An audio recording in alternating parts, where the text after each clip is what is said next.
Olá, meus amigos, minhas amigas, sejam todos bem-vindos ao canal digital do Centro de Renovação Espiritual, o CRE.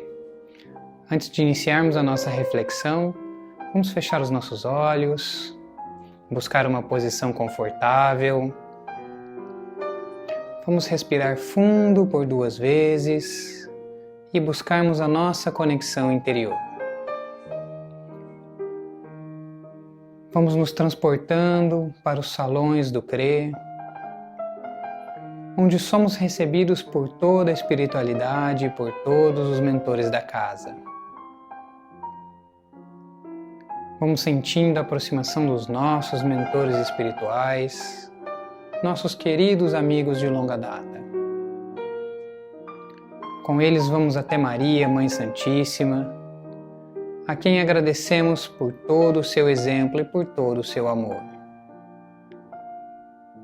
Com Maria vamos até Jesus, a quem também agradecemos por todo o seu exemplo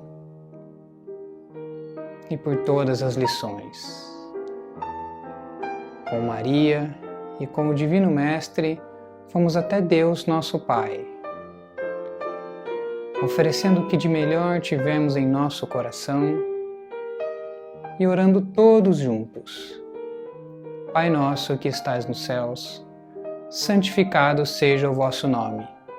Venha a nós o vosso reino, seja feita a vossa vontade, assim na terra como nos céus. O pão nosso de cada dia dai-nos hoje, perdoa-nos, Pai, as nossas dívidas, assim como nós perdoamos aos nossos devedores. Não nos deixe cair em tentações, mas livra-nos de todo mal. Que assim seja, graças a Deus. E neste momento, vamos recebendo uma luz bem forte, o passe, que nos traz paz, alegria, que nos reenergiza e que nos revigora.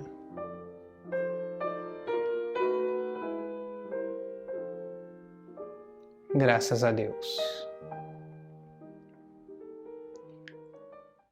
A reflexão de hoje vem do livro Palavras de Vida Eterna, uma psicografia de Chico Xavier pelo Espírito de Emmanuel.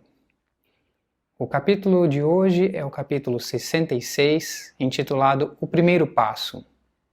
O versículo escolhido por Emmanuel, ele vem do Evangelho de Mateus, capítulo 7, versículo 12, e diz o seguinte: Portanto, tudo o que quiserdes que os homens vos façam, fazei-o assim também vós a eles, porque esta é a lei e os profetas.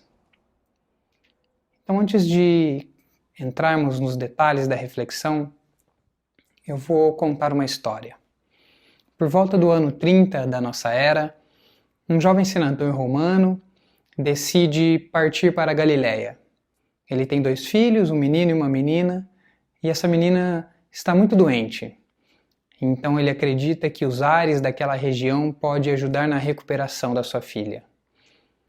Antes de partir, ele se aconselha com um grande amigo que o diz o seguinte: seja sempre bastante duro, bastante forte, mostre para o povo daquela região a força do império, só assim você será respeitado. O senador segue, então, e próximo de chegar já à Judéia, ele encontra com um rapaz que causa um certo tumulto para sua família.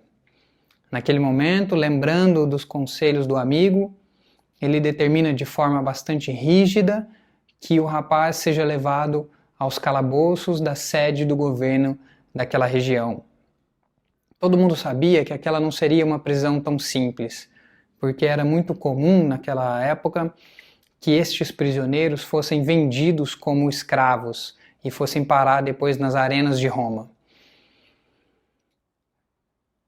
O senador simplesmente ofereceu ao rigor da lei para aquele rapaz.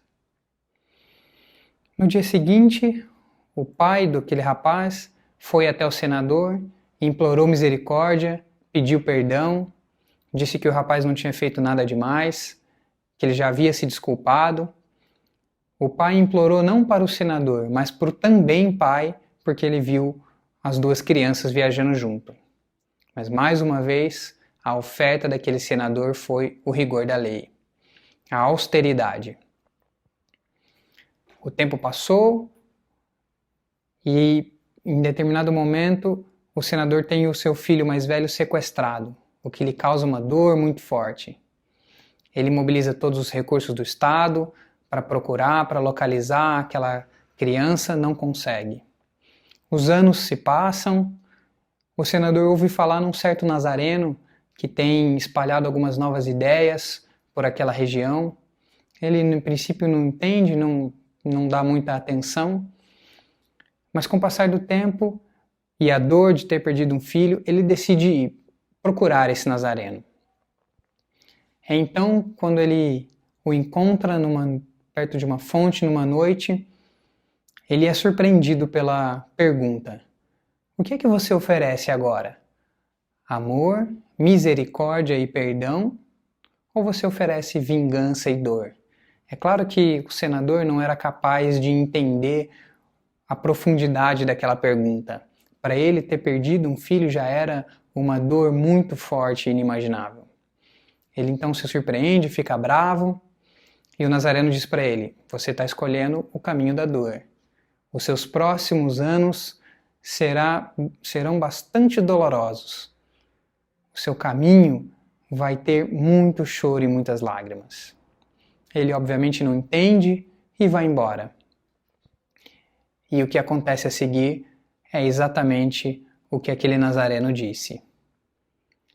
Enfim, essa história, com algumas pequenas adaptações e um resumo, está narrada no livro Há 2000 Anos, uma psicografia também de Chico, por Emmanuel. O senador é o senador Publius Lentulus, uma das encarnações conhecidas de Emmanuel. E o nazareno ao qual me refiro é o próprio Jesus Cristo. Emmanuel, então, munido dessa dolorosa experiência, entende que o que ele ofereceu naquele momento foi talvez um sentimento de vingança, de ódio, e é por isso que ele escreve esse texto. Para que antes de solicitarmos ajuda, antes que possamos buscar consolo ou conforto, que a gente dê o primeiro passo, que a gente primeiro ofereça aquilo que de melhor tivermos no nosso coração. É por isso que Emmanuel escreve: sejamos nós os primeiros a ofertar a luz para depois aguardarmos uma recompensa. Não no sentido de troca, mas no sentido de entender o que significa a lei de ação e reação. Você oferece o que de melhor tiver no seu coração e isso será retornado a você.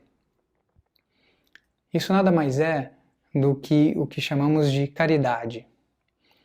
A verdadeira caridade. Quando a gente simplesmente dá um copo d'água para alguém que está com sede, isso é solidariedade ou caridade material. Mas a caridade da doutrina espírita é aquela que transforma sentimentos. É aquela que oferece o que você tiver de melhor dentro do seu coração, os seus melhores pensamentos. Nessas épocas onde temos ficado tanto tempo em casa, de quarentena, uma prece sincera, honesta, bons pensamentos já demonstra um grande sentimento de caridade. O apóstolo Paulo comentou disso na sua famosa carta aos Coríntios, capítulo 13. Ele diz: a caridade tudo suporta, tudo perdoa, a caridade não exige nada em troca. E ele conclui esse capítulo dizendo: de tudo ficaram 3 coisas: a fé, a esperança e a caridade. A maior delas, porém, é a caridade. Eu queria trazer também um exemplo bastante importante para nós cristãos, que é a parábola do bom samaritano. Aquele samaritano que ajudou uma pessoa que ele não conhecia.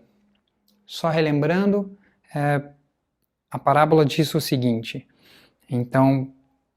toda vez que um homem vinha descendo de Jericó a Jerusalém, aquele homem é assaltado, fica praticamente morto. Passam por ele 2 sacerdotes que não o ajudam.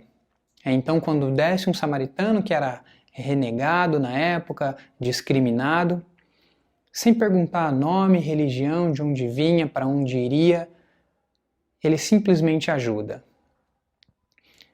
O samaritano leva aquele homem caído para uma hospedaria, paga as suas despesas e recomenda ao dono da hospedaria que, se fosse necessário, ele voltaria para cobrir novas despesas. O que eu quero destacar desta parábola é exatamente a misericórdia com que o samaritano foi tomado. Ele ajudou simplesmente porque talvez ele tenha se enxergado naquele homem caído. Talvez aquele homem nem fizesse a mesma coisa se fosse o contrário. Mas aquele samaritano, e é importante destacar que é exatamente a figura do samaritano com que o Cristo destacou, porque era exatamente um povo excluído, um povo que talvez não estivesse compartilhando das mesmas ideias de religião, é exatamente aquele quem ajuda o próximo. Esta é a forma mais sublime de caridade. Simplesmente ajudar sem olhar a quem e sem esperar nada em troca.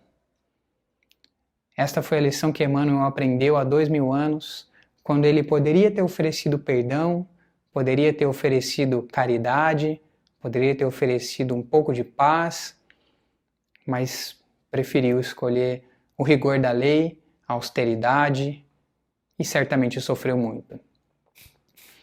Então ele tinha bastante respaldo para escrever o texto de hoje. Allan Kardec, no capítulo 15 do terceiro livro da Codificação Espírita, o Evangelho segundo o Espiritismo, ele consolida todo esse conhecimento sobre caridade. O capítulo é intitulado Fora da Caridade não existe salvação, porque a caridade engloba todos os sentimentos, todas as atitudes e principalmente a transformação moral, com que o apóstolo Paulo disse no seu capítulo 13. Para caminharmos para o encerramento da nossa reflexão, eu gostaria que pensássemos como o exercício da caridade estivéssemos todos reunindo os nossos sentimentos de perdão, benevolência, amor. Vamos imaginar que tivéssemos um espinho em nosso coração. Quando optamos pelo caminho da caridade, é como se estivéssemos retirando esse espinho do nosso coração.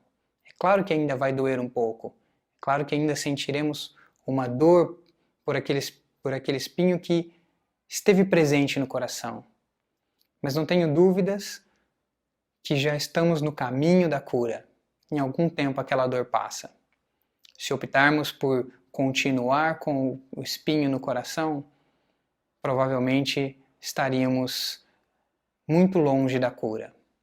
É isso que Kardec diz no capítulo 15, pensando que todos nós estamos em busca da felicidade suprema, em busca do nosso reino de Deus.